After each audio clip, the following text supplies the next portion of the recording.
We looked at the best all-time duos from every NBA team. Well, now here's the all-time best trios, or big threes. And same rules apply as from the duos, only basing things off of how good players were while playing for that team, and we're not just picking the top 3 players from each team. We're picking a trio based on the 3 that make the best big 3 and have the best fits together. And sure, it may happen to be the franchise's top 3, but not always. So let's start off first with the Phoenix Suns. And their 3 goes to Steve Nash, Charles Barkley, and Devin Booker. Nash and Barkley were the obvious choices, and there were a few options for the third. Didn't want to go with Amari Stoudemire because we already got Barkley in the front court, and I almost included Sean Marion for his defense, but I ended up going with Booker, because while Nash and Barkley are the 1-2 punch on this team, Devin Booker is their second option that will always score when needed. The Denver Nuggets with Allen Iverson, Alex English, and Nikola Jokic. The Nuggets' original duo was English and Jokic, so we needed to add a point guard or some defense, so AI was the easy choice since he can do both. He averaged 26 and 7 his 1 full year in Denver, and that was as shooting guard, but he can play point guard just as good. And with all these guys, this big 3 would have a great blend of offense, defense, passing, and rebounding. Now for the Utah Jazz, we're inserting Donovan Mitchell into the all-time duo of Stockton and Malone. And with another leader and a true third option that could put up big numbers when John and Carl aren't doing their thing, these 3 would most likely have won a championship or 2. For the LA Clippers, it goes to Chris Paul, Kawhi Leonard, and Blake Griffin. So imagine Lob City, but having this year's Kawhi Leonard on that team. Having the leadership of CP3, the offensive game of Blake Griffin, and the winning mentality of Leonard. It would have given these guys about as complete of a trio as you can get. Now with the Lakers, in my duo video I said it would have been hard to pick a duo when they had so many different players and combinations to choose from. But with the big 3, it's a different story because we're having this one go to Magic Johnson, Kobe, and Kareem. And here's why: I could only pick one of Magic or LeBron since they have such similar games. So we went with Magic just based on their Lakers career, because I don't know that I'd say up until this point LeBron has had a better year than Magic had as a Laker in his prime. Plus we already know that Johnson pairs well with Kareem, and then we needed a true scorer to play in between those two, so obviously that went to Bryant. The Memphis Grizzlies took the spot for the worst all-time duo, so no surprise they take the spot for the worst all-time trio as well, with Mike Conley, Marc Gasol, and Zach Randolph, which is of course a big 3 that actually played together, and they were good but not great then, never made it to an NBA Finals, so definitely wouldn't be great in terms of an all-time team. The Timberwolves 3 though is so awkward.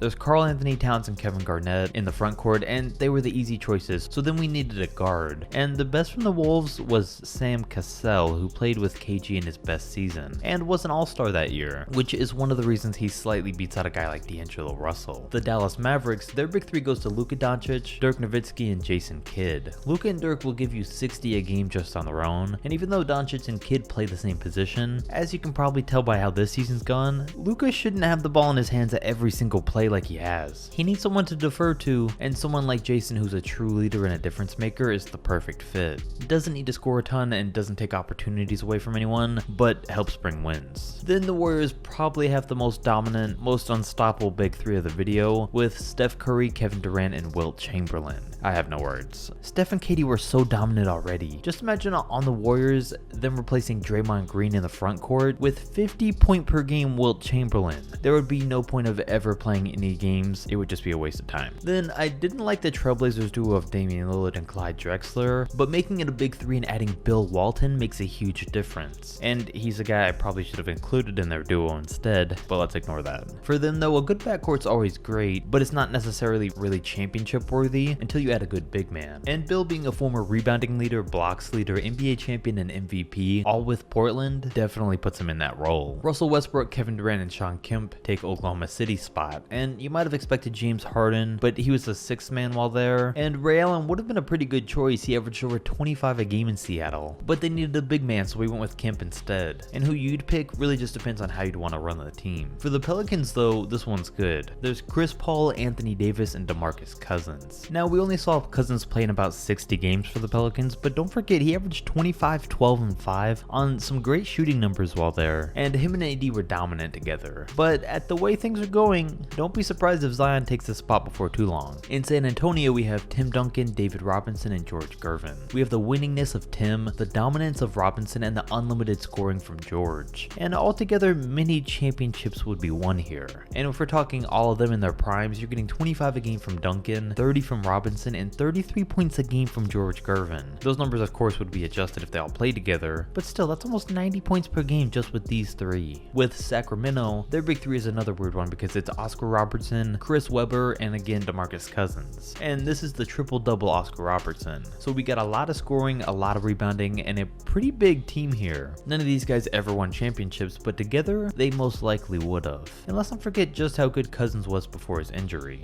The Houston Rockets. So obviously we start with James Harden and Hakeem, and the third spot goes to Moses Malone. We would say T-Mac, but he plays the same position as Harden. We would consider Yao Ming, but he plays the same position as Hakeem, while Moses can play power forward, where he averaged 31 and 15 for Houston while winning MVP that year. Then Isaiah Thomas, Joe Dumars, and Ben Wallace are the Pistons' big three. And as I mentioned in my duos video, this is a team I'd really just want to see so I could watch Ben Wallace shove guys around on the Bad Boys Pistons team. With the Miami Heat, we have LeBron James and Dwayne Wade, who we saw play together, but then adding Alonzo Mourning, who would take Chris Bosh's spot in the original big three. And here you're swapping out Bosh's shooting for Mourning's elite defense, and I think that's a swap this duo would take any day of the week. Then we gotta go way back for the Celtics all-time three for John Havlicek, Larry Bird, and Bill Russell. Havlicek was one of the most dominant two-way players of all time based on his era, so was Bill Russell obviously, and as we know, Larry Bird was unstoppable on offense. So overall, technically, this team should be unstoppable. The Atlanta Hawks. And for them, we have to give it to Dominique Wilkins, Bob Pettit, and Dikembe Mutombo. Again, a great blend of offense and defense, and it's another awkward one. We got the small power forward and center positions filled, and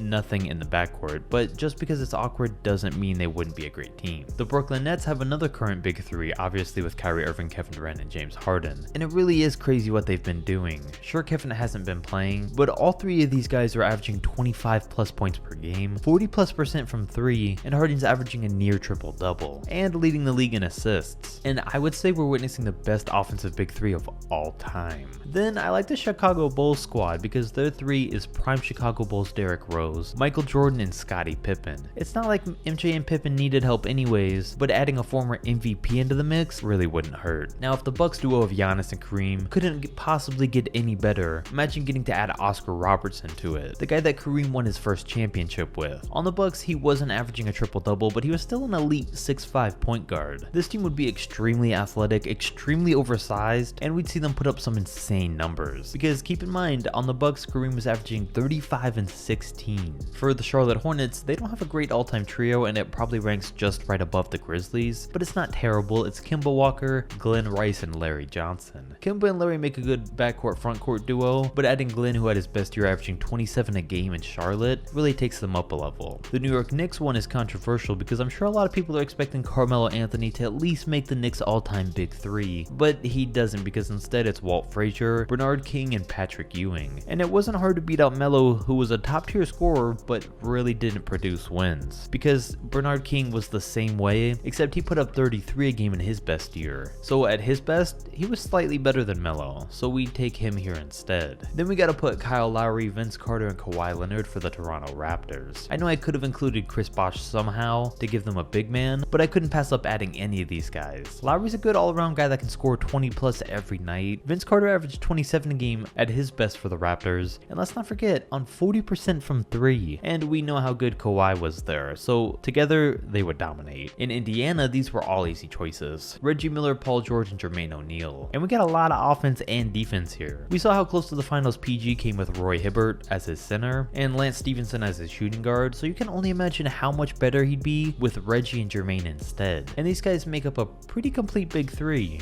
The Washington Wizards spots go to John Wall, Bradley Beal, and Wes Unseld. Now of course we did see Wall and Beal play together, and they never had any major success, but it was also way before Beal was putting up over 30 a game every single night, so they would have improved in that aspect. And on top of that, I think Unseld in the front court would give them exactly what they needed to go to the next level. Now in Orlando for the Magic, their big three was an easy choice because again, the Magic have not had a history of too many all-time great players. So we're going with Penny Hardaway, Tracy McGrady, and Shaq. Now we could easily swap out Penny Hardaway and instead have both Shaq and Dwight Howard on this team, and on paper they may have been dominant, but two supermen that play the same position and in the paint might not work. Plus Shaq and Dwight got beef anyways, but Shaq and Penny made the finals as a team, so you gotta imagine adding T-Mac scoring would have definitely made them a championship squad. The Cleveland Cavaliers are the other team where we saw their all-time big three play together, with Kyrie Irving, LeBron James, and Kevin Love. And I was really never a big fan of Kevin on the Cavs. He really wasn't a great fit, was always injured at the worst times, and I just never liked the kind of player he was on their big three, but he was still the best option here, and they won a championship together, so we can't complain too much. And finally, for the last one, we have one of the most dominant of the video with the 76ers, with Allen Iverson, Dr. J, and Wilt Chamberlain. You got the offense from everyone, the defense from AI and Wilt, the winning mentality and veteran leadership from Dr. J, and this team would have been unbeatable. Point guard, small forward, and center combinations, in my opinion, are by far the best type of big three, and it's surprising how few of them we've ever actually seen in NBA history. And that's gonna wrap things up. Shout out to everyone who was requesting this video and wanted to see it. As always, drop a like if you enjoyed, subscribe if you're new, and I'll catch you next time.